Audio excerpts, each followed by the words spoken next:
przewodniczącą. Szanowni kolegi, dziękuję. Colleagues, thank you very much for accepting our invitation. The President is ready to answer your questions. We'll have around an hour. We agree that we'll go clockwise so that we don't take away from your time. Please, you can start, but don't forget to introduce yourselves. So Keir Starmer says that any security guarantee must come with US backing.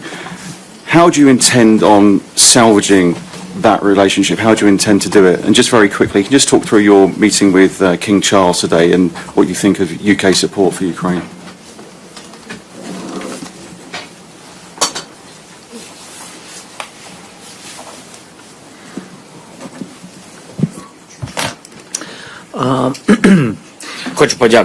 I would like to thank you very much for this meeting. Thank you very much for the question. With regards to the Prime Minister, Starmer, and our relations with the United States. First of all, this meeting today was very important, and this is one of the meetings in the chain of meetings, starting with the third anniversary of the large-scale invasion, where Ukraine is being mentioned. And I'm sure that the Prime Minister knows, and we have talked about it in the framework of the initiatives regarding the continent offered by the French Republic. We believe that our best security guarantee is a strong Ukrainian army, and a strong Ukrainian army that has enough numbers of people to stop the aggression from Russia in any shape or form. And I mean an army which is strong in numbers, both in the battlefield, the infantry, I mean on the ground and in the air, and in terms of fires and air defense, and also on the sea. So I'm talking about a full-fledged, strong Ukrainian army as regards security guarantees. How do we supply this army? How do we provide training? How do we provide funding? And regarding what the Prime Minister said, we're talking about the continent. I think what he means that the continent needs to include some form of presence from the United States, perhaps in different formats. We can talk about air defense, we can talk about intelligence, other things, and we can talk about security in the air. I think the United States have a lot of experience. Here we have seen this in the Middle East, and historically we can understand that they're also strong on the sea. So if we were to talk about the format of security guarantees for the continent, our colleagues from the United Kingdom and from France can see this in whatever format, some presence of the United States. That's normal. And I believe that Ukraine and the United States have a partnership relationship, a fairly strong relationship. And since the start of the large-scale invasion, they were probably the strongest, because previously this kind of support, as prior to the large-scale invasion, there was no this level of support, and probably because there was no full-scale invasion. However, even 10 years ago, I'm not sure that all of the partners would have get involved strongly and would not have allowed Russia to expand the occupation and would have stopped Russia. I think that it would have been a strong signal, a preventive signal, as regards the full-scale invasion. As regards salvaging the relationship that you asked about, I think that our relationship will continue, because this is more than relationships in one moment. We need to be open. Ukraine is not the largest country in the world. However, everyone can see how Ukraine is fighting for its independence and freedom. And we are grateful to the people of the United States. We are grateful to all of the societies in the countries that support us. Indeed, we are very thankful. And the bipartisan support has always been on our side. And I think at the same level, the support will continue. Because a failure of Ukraine would not just mean a Putin's success, it would mean a failure for Europe, it would mean a failure for the United States. And I think we're all interested in not allowing Putin to win. And this is why this meeting today, and you can see how Europe has come together. And I would like to thank the people, and here in the streets, and yesterday at the meeting with the Prime Minister, everyone is on the side of Ukraine, and all of the societies influence the policies of countries. And I'm thankful to the people for sharing the same values with us.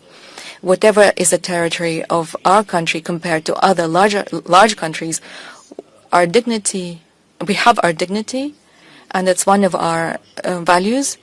And I believe that I, as the president, have to defend the dignity of our warriors and our people, which is what I'm doing. And our warriors and our people have demonstrated that it is their right to be free, and this war is a war for independence, so that it is an issue of values, not an issue of money.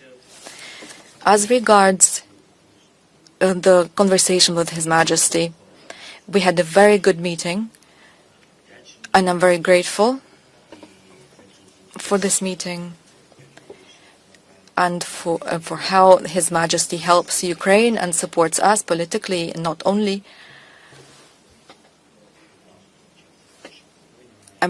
He's met our warriors that are here being trained in the UK, and we are very thankful to the royal family for the support. Thank you. Dan Saber with The Guardian. Have you had an indication that the US might stop military aid for Ukraine now? Some reports in the New York Times suggest that. And can Ukraine fight on without US military aid? That's just with European help alone. And will you do so?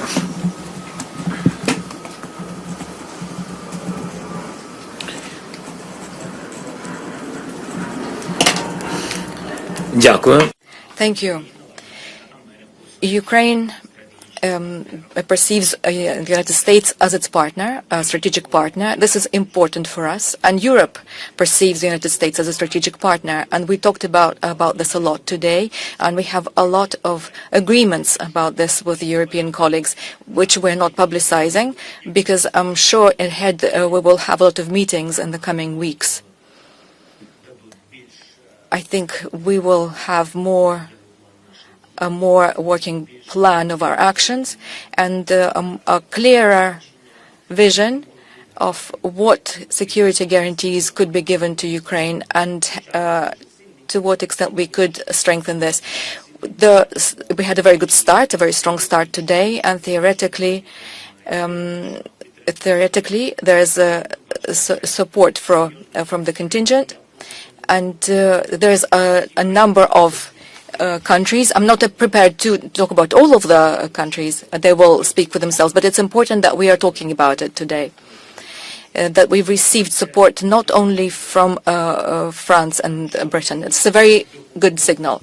As regards assistance from the United States, this assistance is different. We are working with the United States. I don't think that it would be beneficial to everyone for this assistance to stop. This assistance that we're receiving today, now, this is assistance that was approved by the Congress at some time ago. This other assistance has not been discussed in the Congress yet, so it would be difficult for me to talk about it. But so you know what is going on. Assistance is coming. The assistance in the shape of weapons and arms, this is what I'm talking about, it's coming, that was previously approved by the Congress of the United States. We are prepared to continue the dialogue. We want to, we would like to hope for new assistance.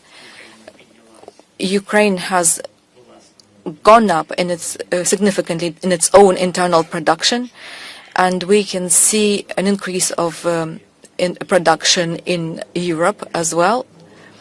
This is not just the countries of the European Union, by the way. By the way, it's an important signal as regards support for Ukraine or deploying of any contingents. We're talking about security of Europe, not only Ukraine, which means deploying contingent or guarantees from all of the whole of Europe, and representatives of these countries were here today or online previously. So I've already mentioned that we've had a number of meetings, and this is why we count on assistance from the United States, without a doubt. And I think that the stopping of this assistance would be helpful to Putin exclusively. And the United States are a part of the civilized world, the leaders of the civilized world, and I think they're not going to help Putin. However, as the president of Ukraine, I am working with my team on whatever challenges, so that there would not be any surprises for my armed forces. Patrick Valls from this magazine. President, I have a question about the new plan with Europe and Ukraine that you hope to present. The Americans are asking for concessions from you. Perhaps you could talk about two areas. One is whether you would be prepared to accept the current line of contact as Ukraine's de facto new border. And then the second is, would you be prepared to accept the lifting of sanctions on Russia as part of this new plan?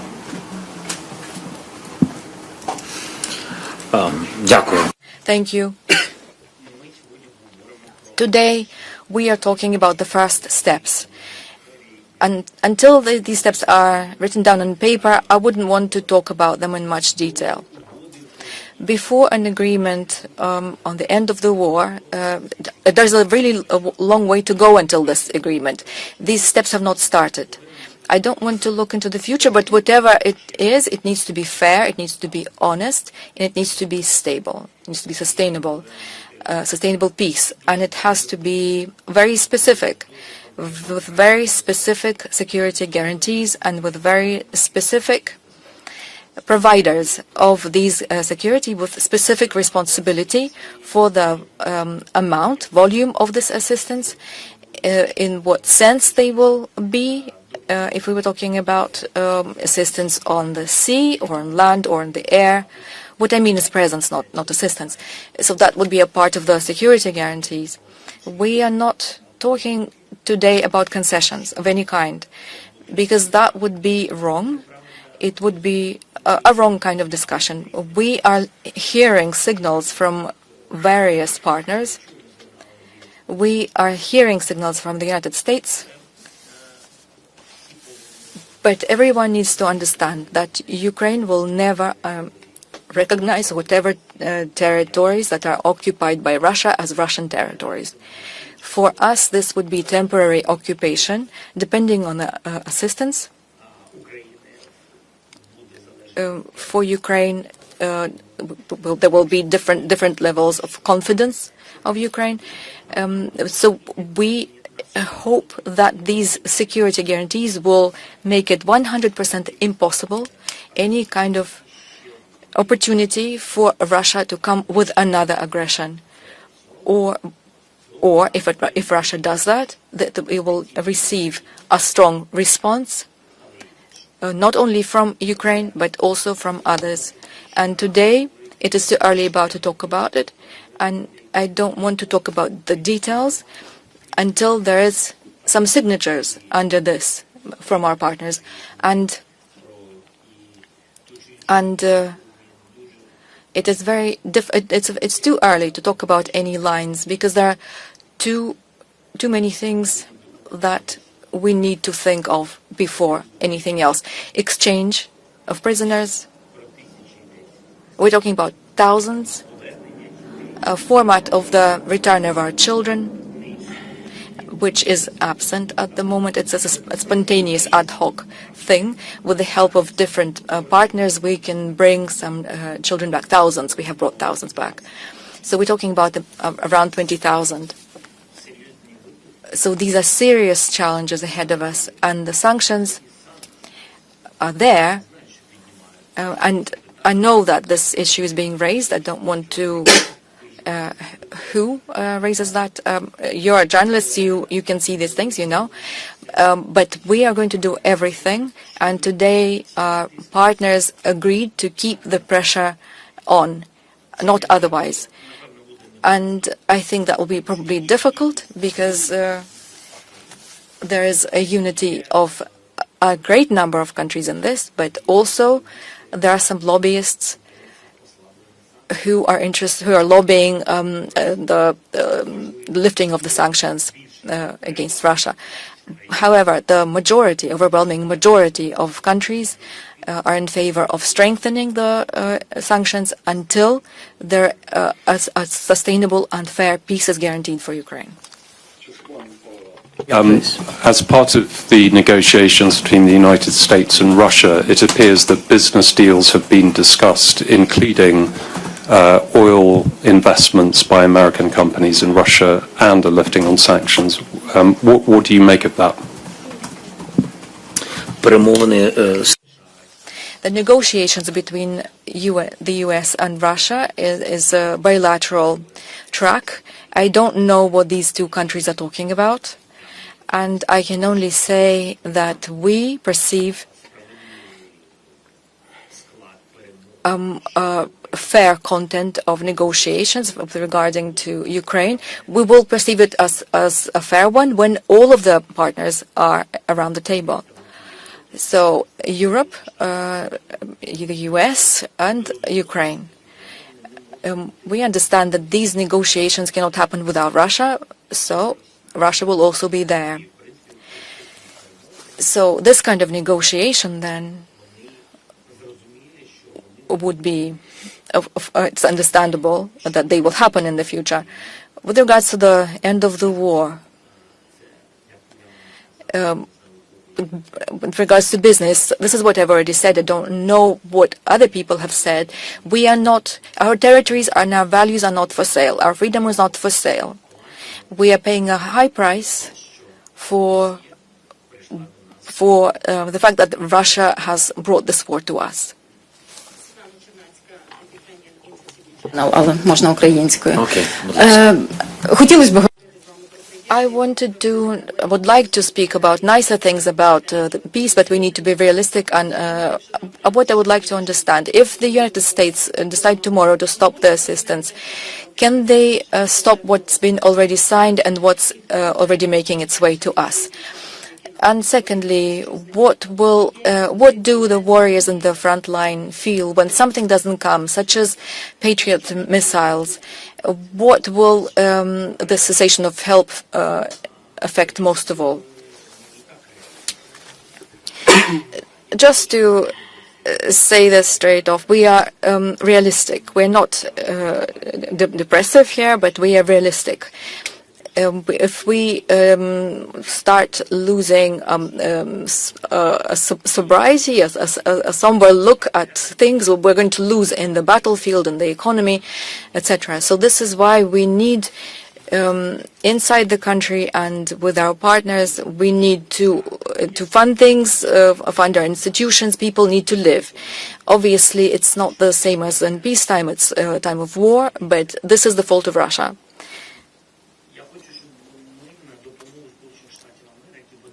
The second thing, I would like for us to take a look at the United States assistance from a different angle. Cessation of assistance would mean a change in the whole security infrastructure of the planet. Today, the United States are providing assistance to Europe. What they're doing for Ukraine is assistance to the whole of Europe, because we're defending the whole of Europe. So it's a much wider thing.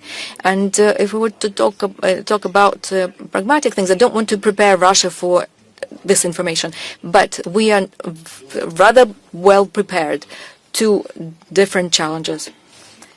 We don't know where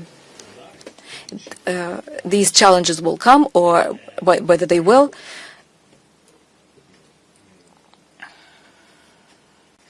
But we've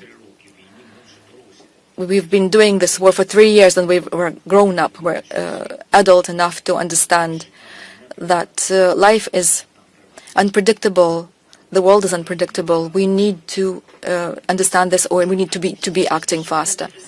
So you said that you are not feeling depressive. How do you manage to keep your spirits up? After a meeting such as in the Oval Office, a lot of Ukrainians felt like there's been a knife put in their back, but you are keeping it up. How? I don't have a right to be anything else.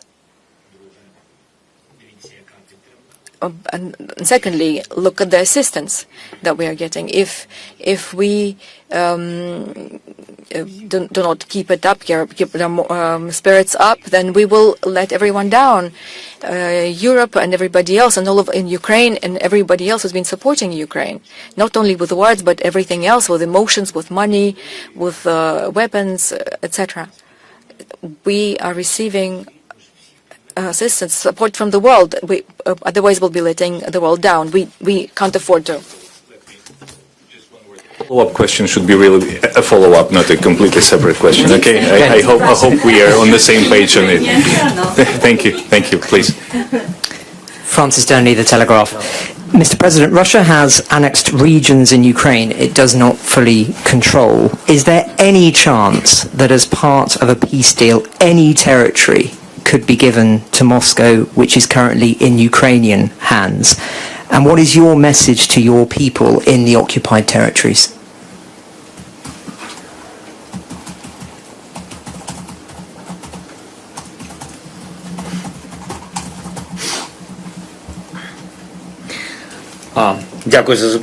Thank you for this question. Any chances that we, by our own volition, would give something away? No chances. Chances that we will legally recognize, I believe there aren't any. And it's not just because we are what we are, and that's of course number one reason, but there's the law. And even if one country such as Russia breaks international law, it does not mean that others will take this well and support it. So everyone understands that Ukraine will not recognize these occupied territories as Russian. We've been through this before, and I remember this path that we've gone before. We need to proceed from the UN Charter. We need to proceed from the understanding of the international law of all the partners, and we need to proceed from the understanding that time will come and Ukraine will get its Ukrainian land back. We don't want anything that doesn't belong to us, but when you take something that doesn't belong to you, or when you buy something, or when you occupy something, or when you break the law, everything will come back to you. If you steal somebody's house, their land, their life, it will be taken from you. It's just a matter of time. So there's nothing to discuss here. No chance under your own volition of giving any territory away, but I wonder, is there any peace deal you could sign which would see territory go to Moscow that is not under control? You said not under your own volition, but is there any chance? Could you sign that deal?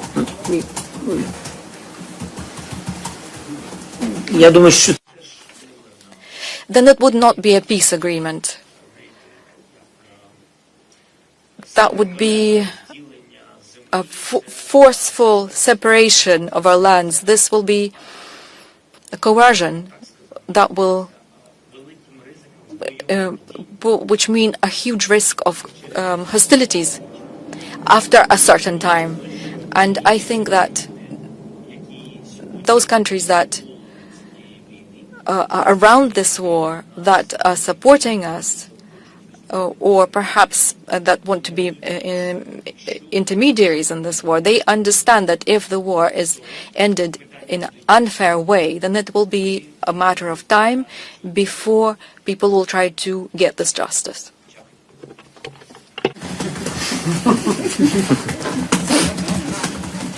Andrew Marr from LBC. Microphone, your mic. Yes. Andrew Marr from LBC. And Mr. President, if I could take you back to that meeting in the Oval Office, we all witnessed it, the whole world witnessed it, and it was absolutely horrible. Was there a moment sitting there that you thought, this is going really badly wrong?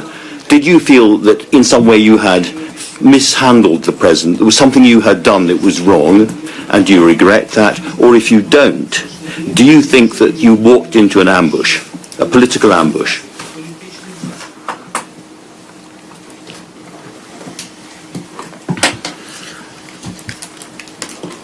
Відкриті розмови. Open conversations between the partners.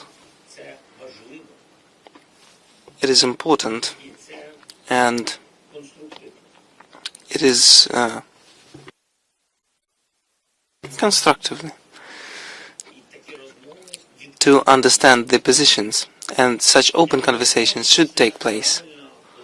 I do not believe it is right when such conversations are absolutely open, because the emotions or information or etc.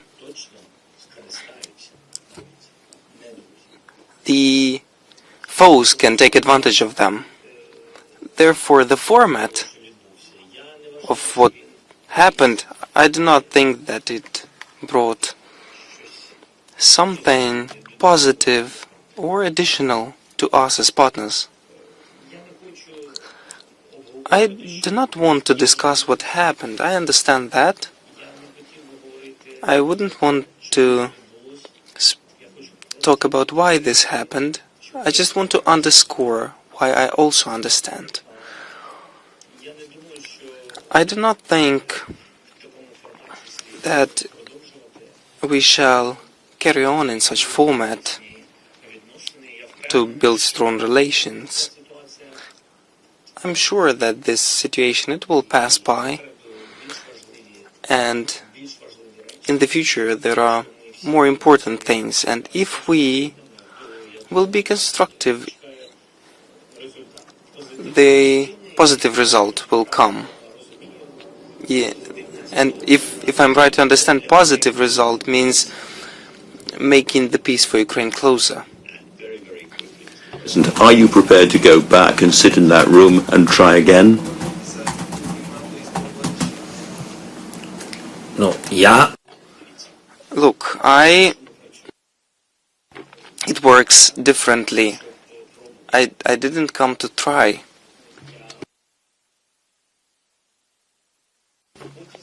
I traveled in the train for 12 hours, then for 11 hours I flew because the President of the United States invited me.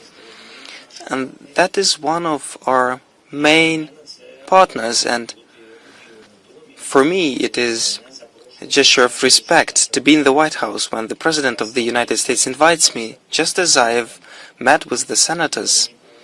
We never insult anybody, and we meet always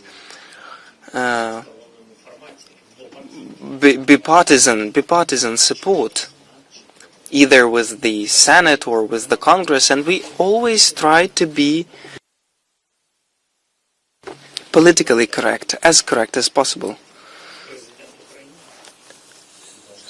I'm President of Ukraine, and I do not perceive my country as better than others, but definitely not worse than others. And with all actions since the beginning of the war, I'm doing that. I'm just saying that we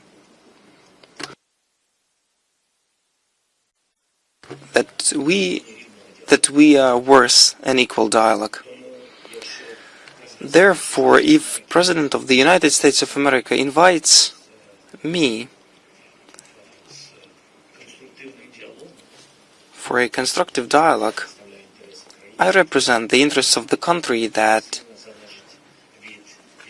strongly depends from the support, from the partnership, and of course, if I am invited for the constructive dialogue to solve real issues, for serious questions and truly decisive answers and actions because of the respect to America, to American people, and to President, and to both parties, to the United States overall.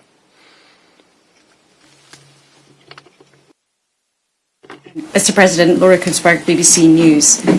I can tell you're choosing your words very carefully, talking about that moment 48 hours ago in the Oval Office. But surely to get the security guarantee that you crave, you do need to rebuild your relationship with President Trump. Will you, as the White House is still asking you to do, apologize or express any regret for how you handled the meeting at all? And if possible, for our BBC viewers, it would be very good if you were able to just to say a few words about it in English, but I quite understand if you would rather stick to Ukrainian. Якщо можна, я... If possible, with all the respect, I'd rather continue the way we do it. Yes,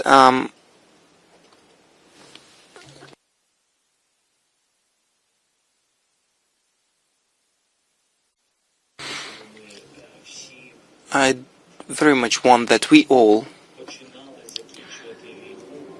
started ending the war not from today's moment, but started with the moment of the beginning of this war. And when we in these or those conclusions, especially public ones, forget, it seems to me, how many people Russia and the Russian army, by the order of Putin, has killed in Ukraine. They are the aggressors. They came. If we start with that moment, it seems to me that between us, just as partners, it seems to me Ukrainian stance would be more understandable. Our feeling towards justice and how painful it is for us. And that no matter what happens, we cannot forget this. Not because you cannot forget some adventure. These are simply not jokes.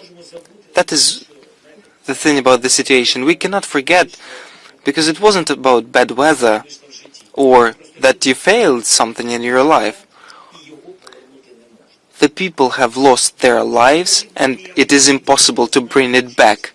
And here we need no persecution. We know because of whom it happened, because Russia speaks about it itself and they're joyful of that. So we need no evidence, no persecution.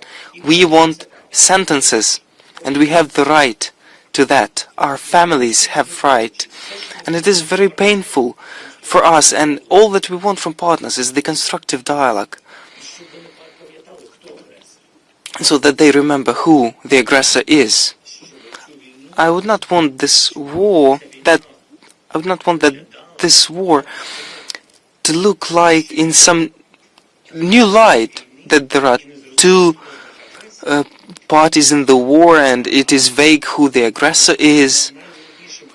We need to be in the middle. We don't,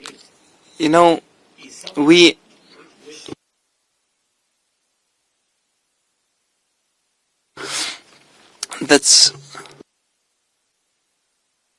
Did I understand it correctly, or you wanted to hear something else?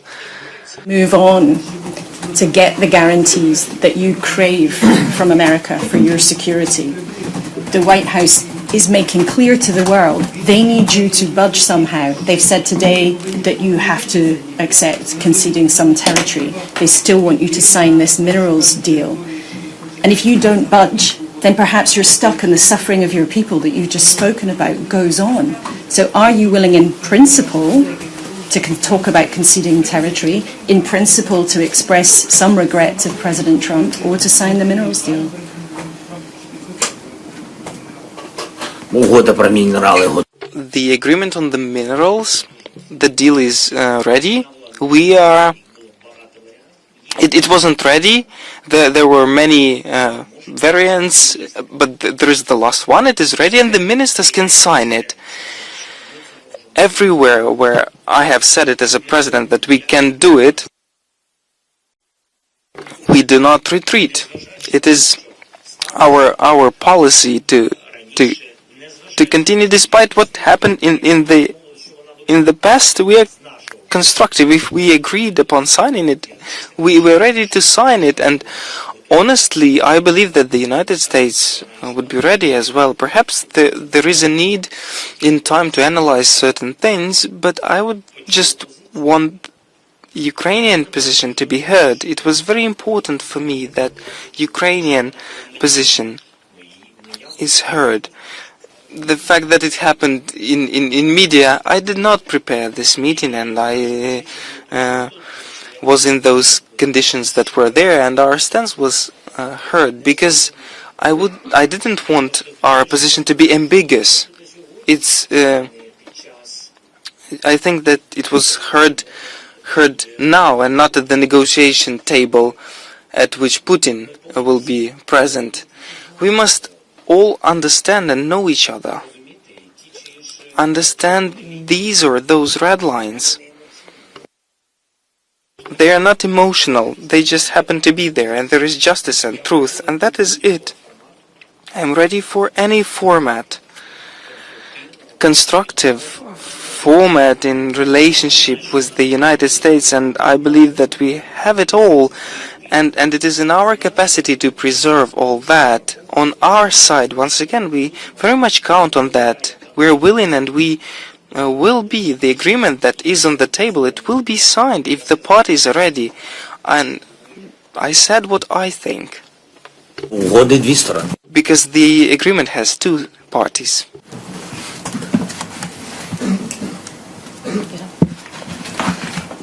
Добрий вечір, пане президенте. Наталя Гончарова, ТСН 1+1 from Ukrainian channel. I just introduced myself, Natalia. So, українською, вже забула. Все нормально. Українською краще. Speak Ukrainian. This situation is now surrounded by a lot of rumors, but we just wanted to hear this from you. What happened after the press left the Oval Office and until your departure, the consequence, the sequence of events? I think we'll leave this for history. Okay, it was short. Can I ask another one? Yes, you can ask me a follow-up question, but a different subject.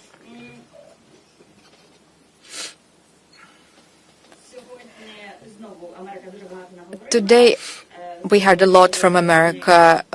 Did we? Oh, yes, about what they expect from you and the territories and the European peacekeepers, and that you would need to apologize and to make concessions, territorial concessions. I understand you've already talked about the territories and also about the apologies. What are you going to do in this situation if it's going to be a dead end? I think that intelligent people always find a way out from a situation. That's the first thing. And secondly, I think that on paper we will have a clear understanding of the infrastructure of security guarantees that will protect us. And I don't want to argue about this.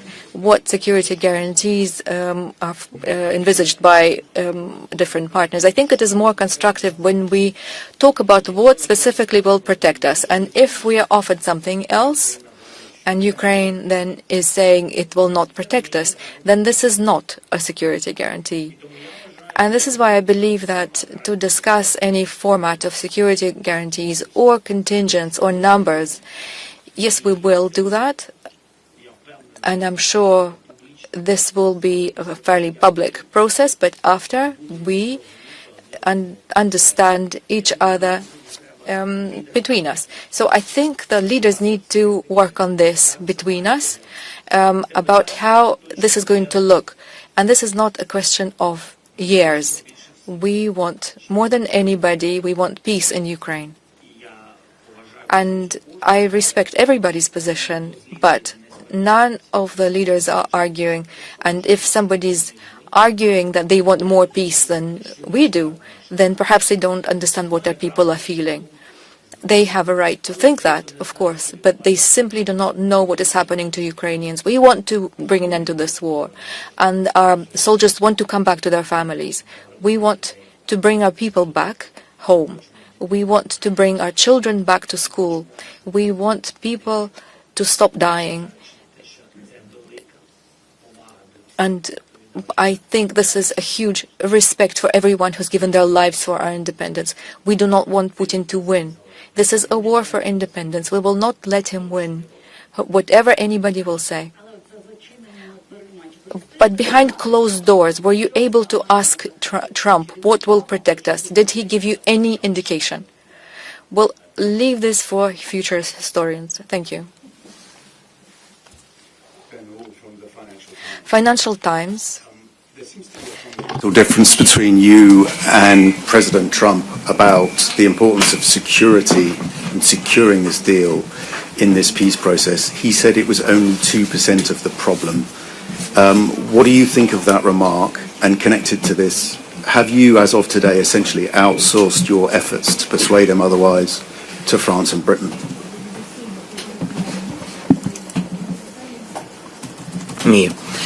No. I'm not prepared to evaluate in percentage points these security guarantees. I'm not sure exactly what President Trump was saying. I remember what you mentioned. I remember this moment.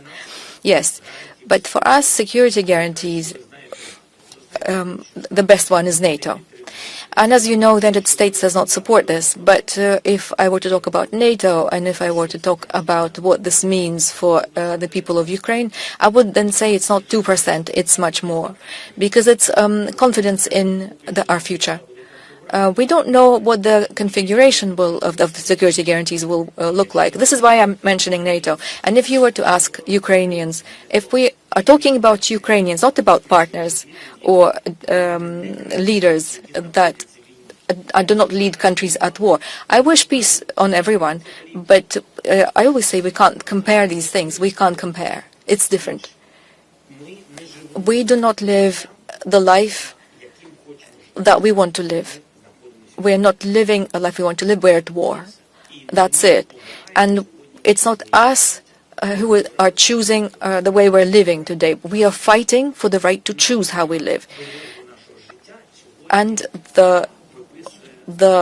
our destiny is being written by the army of Russia today. We have stopped this path. We've stopped them in their path because we want to choose our own path. So for us, security guarantees is confidence that there won't be another thing, the same thing happening after this war ends, at whatever stage it ends, whether it be a hot phase or whatever. We're trying to explain. You decide what percentage this is for the people. If they need to do everything they can to make sure that Putin has 0% of probability to come back again. And I think for us that's very important. The security guarantees are very important contribution. With regards to Britain and France,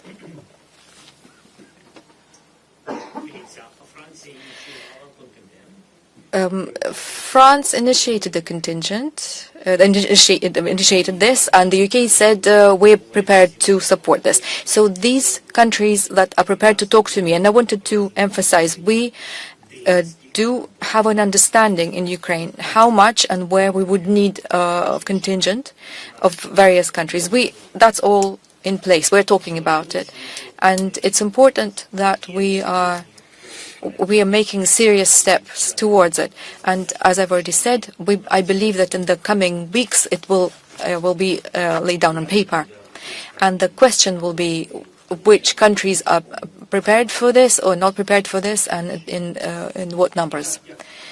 And as France and Britain are not doing this without us, they have proposals, suggestions. They're talking to us about them, and we spoke to the Nordic Baltic 8, and so with this, they will also work with this structure with us, and I can see some positive things here. We separately spoke to Turkey, and in the future infrastructure of security, Turkey can take its place also. So these are the things we have as of today, and we want to take all of these formats and bring them together into one format. And then, when this is ready, we will be prepared to share with the public.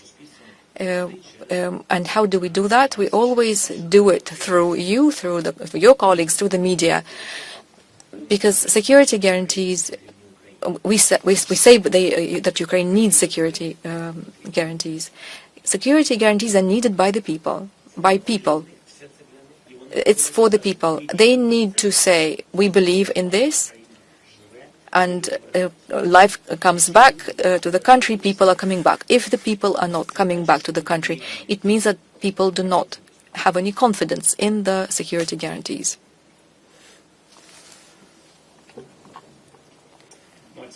Mr. President, Peter Mandelson, the new British ambassador to Washington, said today that he felt Ukraine should be the first to commit to a ceasefire and then defy Russia to follow. Is that what's your view of that proposal, and was it anything that was raised with you by the British Prime Minister today? And just finally, if I may, Keir Starmer made it clear he saw the United States under President Trump as a reliable ally. Is that a characterization you share? Ще раз? Окей. Again, please.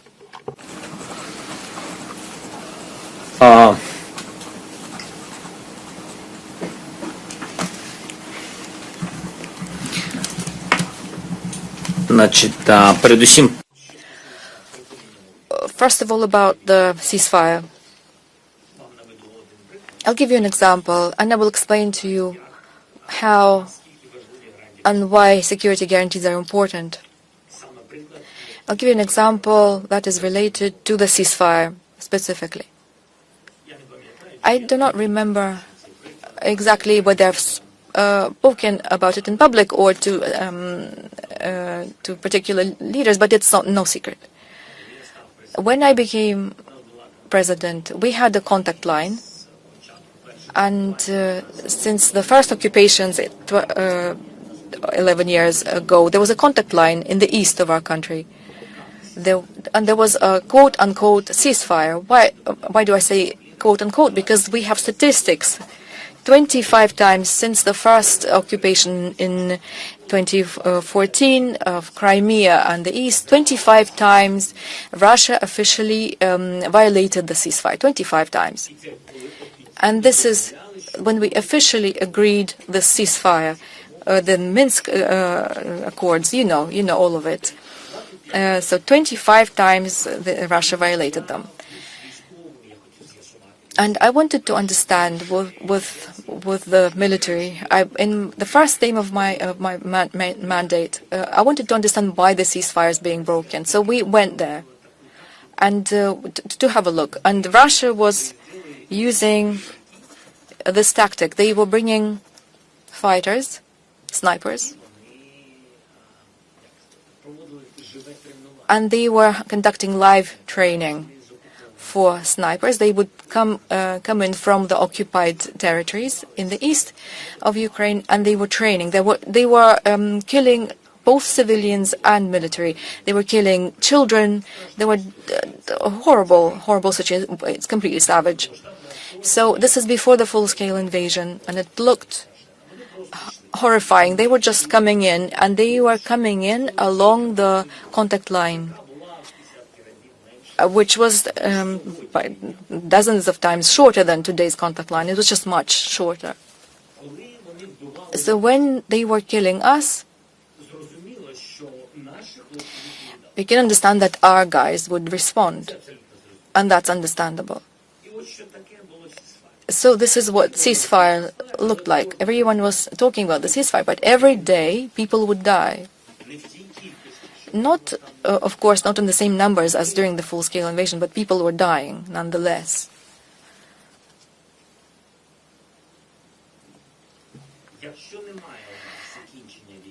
If you don't have an end to a war, and if you don't have any security guarantees, nobody is able of controlling a ceasefire along this very long contact line. And they're not talking about snipers anymore. We're talking about artillery. We're talking about drones. We're talking about heavy artillery. And I said this to the colleagues. I know that President Trump wants to end the war, and together with Europe and with us, they can force Putin to end the war.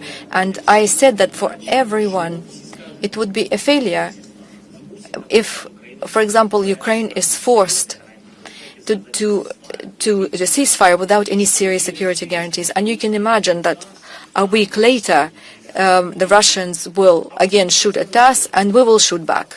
And this is completely understandable. And what will this be? The Russians will say exactly the same as they did 10 years ago. No, they said the Ukrainians broke it. And we will show all of the evidence that it was them. And who will win in this case, in this situation? Russians. Not us, for sure. Not the United States, for sure. Not the American president, for sure. Not the European colleagues, for sure. Because the whole idea that a war would end with a ceasefire, the ceasefire is not enough. And I'm saying this as someone who has experience of this war, and someone who has experience of talking and agreeing things with Putin in the Normandy format in France. There was a signed agreement on the ceasefire. This was my agreement with him, with Germany and France, with Merkel and Macron. And Emmanuel knows, this is what he says, we don't need any more Minsk Accords. He knows this. They're impossible to stick to. It's a trap. And I believe we will fail. If we fail, if we just call it a ceasefire. We need to understand how we're going to enforce it.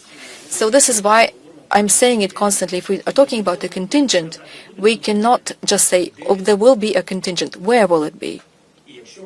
And if we are talking about a ceasefire, we are saying, look, please, this will be a failure for everyone. We don't want this. And as soon as somebody breaks the ceasefire, and it will be the Russians, of which I'm sure, but I don't want to argue right now, nobody will win from this. Because as soon as we see the first victims, first casualties, an artillery round will hit a school, everything's over. Everything's over. And then it's a continuation of war, and we don't know what shape it will take then. This is what we're talking about. When we ask who is going to enforce it, what people, what forces.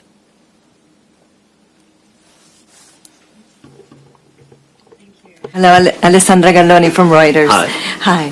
So you said several times just over the past hour that everyone is interested in not allowing Putin to win. But it seems from the past few weeks that the U.S. may no longer feel that way. For example, it's not prepared to call out Russian aggression, for example, in United Nations resolutions. So how does your position need to change? And relatedly, today, did you discuss with European countries if they will now reconsider giving Ukraine directly the $300 billion of frozen Russian assets?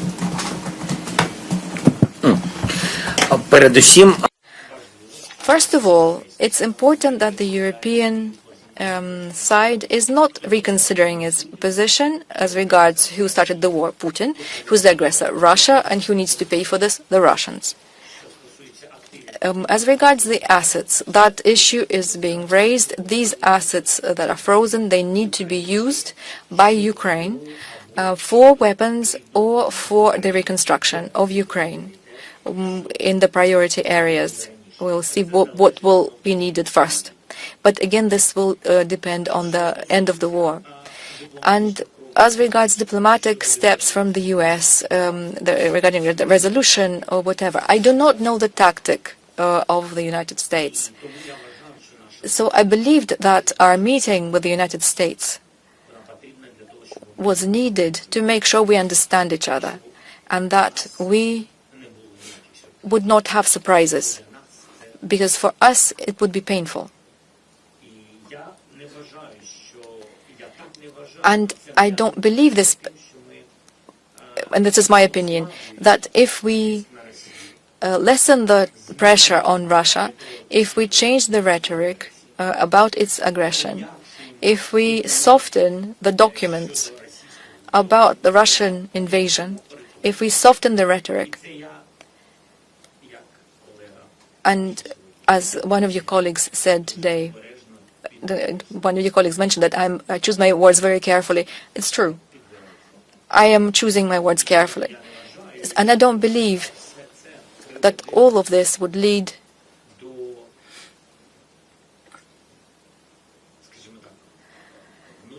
let me say flexibility of Russia's leader.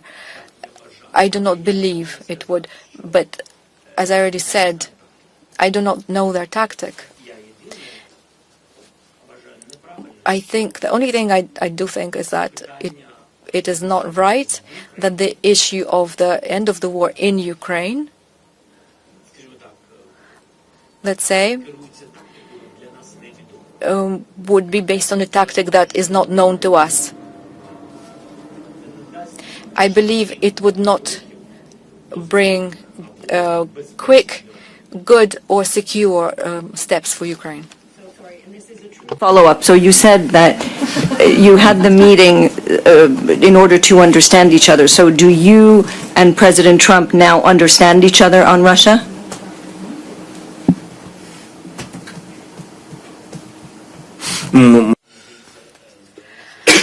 It seems to me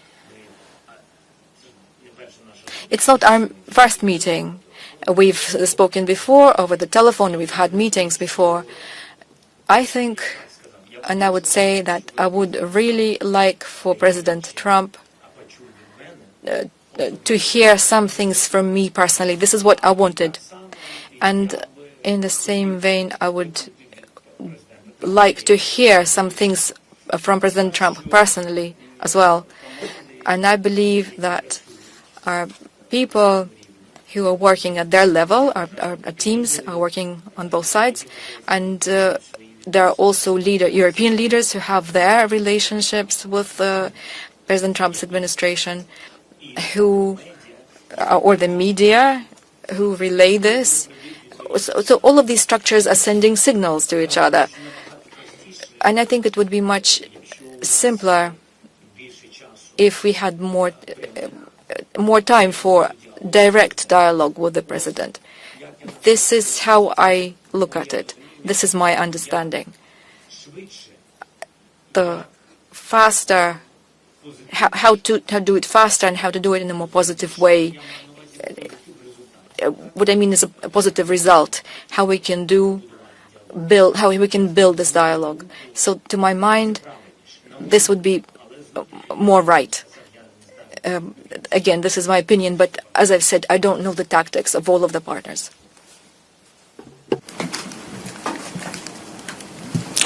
Mark Bennett, Sunday Times. Do you agree that Putin's ultimate aim is not just to take some territory in Donetsk, in Luhansk, and Kherson, and it's to destroy Ukraine as an independent state? If so, then why would he agree to allow European peacekeepers into Ukraine to enforce a peace, given that essentially it would mean a defeat for him and that he would not be able to achieve his ultimate aim? Lavrov said today, and Russian officials said on many occasions that it's categorically unacceptable. Yeah? So how can the West force Russia to change its position, allow European peacekeepers in after a ceasefire?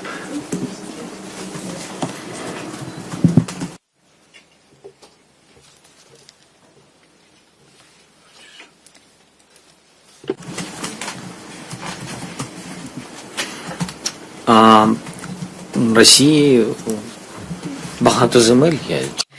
Russia has a lot of lands. I don't quite understand why they need so much land. I don't think anyone does. They have a lot of stuff and they don't even have technologies on most of their territory or people. What I mean is technologies, business from around the world. They don't have the power and the economy to build the economy. Russia will need a long time. They are living in a Soviet, definitely not in a free market. And it's understandable why, because there are families that control mining and everything else. And for them to develop this, how to develop mining across the country like people do in other countries, they would need to let businesses in, but they're not letting businesses in. So it's Kremlin families have a share in all of this. This is where they are present. And existentially, the question is not about the lands. The issue is of the Russian world. It's the Russian philosophy and it's the spread of their narratives and their presence across the territories where Soviet Union was present before. So for them, they've built this internal right, their internal entitlement to this. It's their view. So they don't need a strong Ukraine. They need a republic like Belarus today. So legally it is an independent state, but only legally, notionally. In fact, it's a part of Russia where Russia has total control over everything. It's not an issue, of course, of minerals in Belarus or mining in Belarus. That's not the issue. Russia has much more of it. The issue is in the Russian world, in the empire that Putin envisages and wants to leave behind for the future generations and to go down in history like this.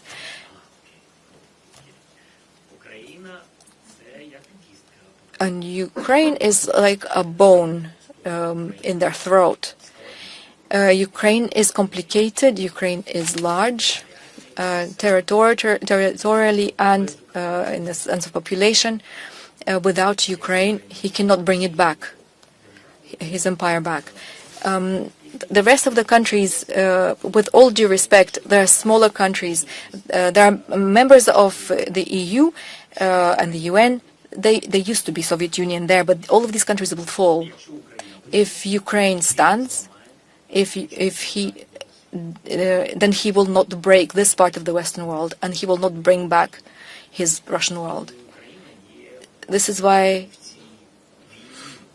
that Ukraine is in this war for the Russian world is the only and the most important, the most complicated goal for Putin. As regards, this is why they will talk about territories. It doesn't matter to them what they will talk about. There's a narratives. They have a notebook of those. It doesn't matter what they talk about. What is most important to them is to not let Ukraine change its path that people have changed some time ago in the sense of values, but he wants to bring them back. He wants to pull them back and not let Ukraine become a part of a European family or Western family, which Ukraine is. But this is what he shows when he occupies land. He shows that this can work. Look what happened to Georgia. We know these people, they're pro-European people, but he will keep changing them. Little by little, he did not allow them to integrate in the EU, in NATO. He froze the war, he occupied Abkhazia, and you can see that little by little he's changing the internal policy. And with all due respect to our friends, the Georgians, and they're great people. I adore them, they're great people. We have a lot of friends in Georgia, but you need to understand that they can see that the policy, that the politics and the parliament and the leadership are looking towards Russia now.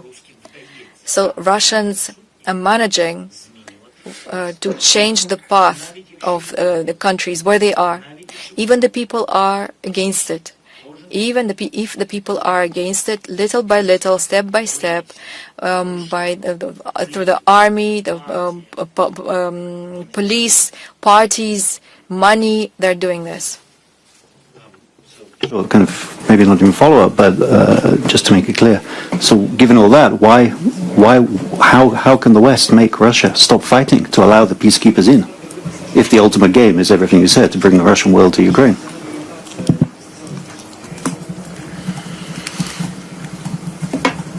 Саме так. That's exactly so. To not lift sanctions, but strengthen them as much as possible. So his economy is in a very severe situation, and it will worsen. To, as much as possible, decreasing the prices for the oil and for the energy, that is one story. To close the shadow fleet, that is other story. To close the banking system, that is also not all. To cut all the ties in which he circumvents the sanctions, to the countries that help Putin to bypass the sanctions, not because they are friends with Putin, but because they are making money, to offer those countries another source of revenue, to offer them a revenue. The Russians provide them cheap gas, give them just the same gas, cut everything off, provide total sanctions, introduce total sanctions. Their economy is already falling, but their decline will be faster, and say then, here is our plan, here are the sanctions, look, these sanctions are working now, yes. And this is a list of sanctions that we will enforce tomorrow. If you don't stop the war, if you do not allow the deployment of the contingent, or you will be against, etc. Apart from these sanctions, here is the package of the weapons that we will provide to Ukraine. You see that their army is capable of stopping you. Yes, and here we'll provide them with weapons with which they will destroy all your energy sector, all your military factories, and except for the economy, your capability to produce weapons and missiles will decline. To end all the story with the components to missiles, the microchips, various technologies and electronics that is transferred to Russia by other countries, all the businesses and companies are known inside the countries where these businesses are incorporated. These are countries of Europe, America, Asia. All these business structures are there. To make an agreement with them, to prohibit them selling to Russians these components, to control all these flows. And I'll be frank with you, this is a difficult job to do, but it is understandable. There are no secrets. Everybody understands who's doing this. The people, the companies, the surnames, all that we have. So just to approach it slightly stronger, slightly more in a structured way, and he will not do anything, Putin. His population will be unhappy when his missiles will be not capable of flying, when he will have problems with financing his internal institutions, the social expenditures. He will face serious troubles. And he is afraid of only one thing, exactly this, internal challenges. And honestly, how could he prohibit the partners to deploy the contingent? How? In which way? Yalda Hakim from Sky News. Has there been any communication with the administration since the Oval Office meeting? Have they reached out to you? And separately, you talked about resignation a few days ago. How are you thinking about elections? Yeah.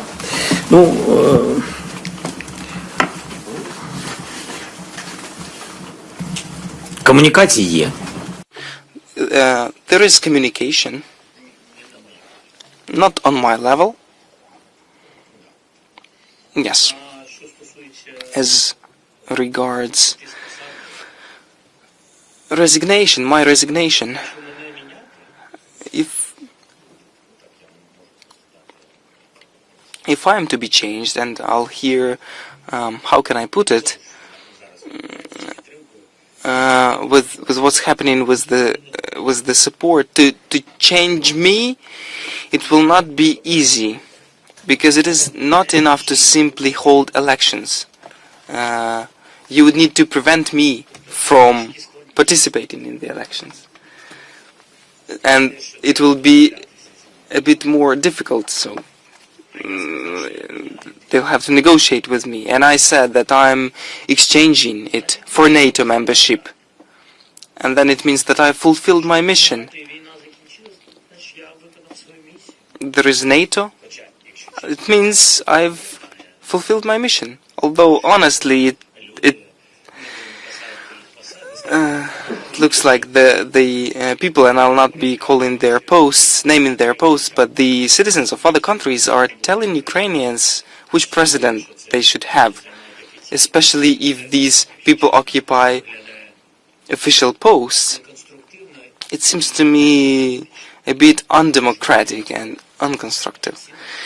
We are speaking about the values, and it definitely looks not very democratic. Although I'm openly saying maybe it is a solution for Putin, for everybody. If I'm not that flexible as they say, I'm exchanging it for NATO. Can I just ask, you alluded to citizens of other nations. I mean, since the incident, Senator Lindsey Graham said that perhaps you should consider resigning. Speaker Mike Johnson today said that maybe you should consider resigning. Is your attitude it's not their business?